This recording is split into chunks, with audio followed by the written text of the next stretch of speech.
The Volkssturmgewehr, or I'm just going to call it the Volk for the rest of this video, is highly underrated. It is seriously a good gun. And today I'm going to be sharing a build that's a beast. This build is going to have a potential time to kill of 167 milliseconds, which is incredibly good. Oh, and did I mention it's going to be incredibly controllable? This build has like no recoil.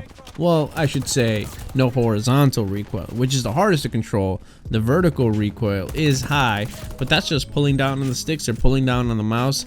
And honestly, from playing, it's not even that bad. I'm going to quickly flash the build on the screen right now, and I'm going to talk about all the attachments while the clips play of this sweet Volk action. First things first, for the muzzle, we're going to need the recoil booster. This is just going to up our fire rate, which means we have a higher time to kill. That's why our time to kill is so great. If you want to take this off and put the silencer on, you're going to reduce your time to kill by 3.6%, which really isn't that much, but every little bit helps. For the barrel, we're going to do the Crossnick 428, which is our accuracy barrel. It's the first barrel. It's going to allow for long range fights. It's really good. Optic, that's preference. For me, I'm using the MK3 or maybe the slate reflector, but whatever you want is whatever you want. Now I'm going to talk about the stock right now, and this is one of the most important parts about this build. The stock, the Crossnick S12V PS, offers huge amount of recoil control here. Lots of horizontal, lots of vertical recoil control, and recoil recovery, which means we're going to be very accurate along with our barrel. -4 hipfire accuracy, which is okay. I don't plan on hip firing with this build, and a -3 to sprint to fire speed, which is bad, and a -1 to aim down sight speed. So essentially, at the end, we're going to have a good ADS speed, but currently as it stands, the sprint to fire time speed is 292 when the build is full, which is horrible, which means you can't really be sprinting and then you're going to get caught out. So now I know you're asking, well, Kelvin, if it's so bad, why are you putting it on? Because the Volk is one of the ARs that has a proficiency that completely gets rid of this negative. Our proficiency here has to be gung-ho.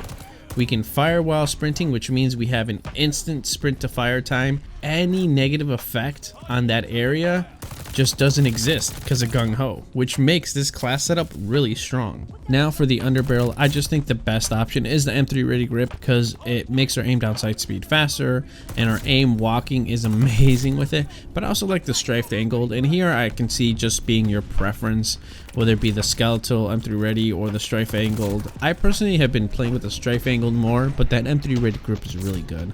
Now we arrive at the magazine. The magazine here is a staple. This one is a staple. You need the 30 Russian short for the high damage that we do. This is the damage mag. We get the ridiculous 167 millisecond time to kill with it. I will say, if you guys are finding the vertical recoil to be too much, and this does have high vertical recoil, but that's very easy to control in my opinion. All you have to do is pull down. There is like little to none horizontal recoil, which makes this weapon handling a dream for me. But if you guys find yourself like that's just a little too much, you can actually put the 60 round mag and it will up your time to kill. Like instead of 167 milliseconds, it's going to be 223 milliseconds. I'm going to round up, but the recoil on this is at that point going to be virtually non-existent. It is an actual laser beam. If you're finding yourself like maybe at long range, you can't really control that vertical, it's a little too much, you can essentially cut that down by a lot by doing the 60 round mag. But if you want that high time to kill, you gotta have the 30 Russian short. And for the rear grip, I choose grooved grip all day, every day for that aim, walking, movement speed. You are fast, especially with the M3 grip. And then we have +2 accuracy, which controls our horizontal recoil even more. The downside is we decrease our aim down sight speed and our sprint to fire, but remember, the sprint to fire is not a downside at all. And for the kit, we want fully loaded. So at the end, we're gonna have a really strong stat line.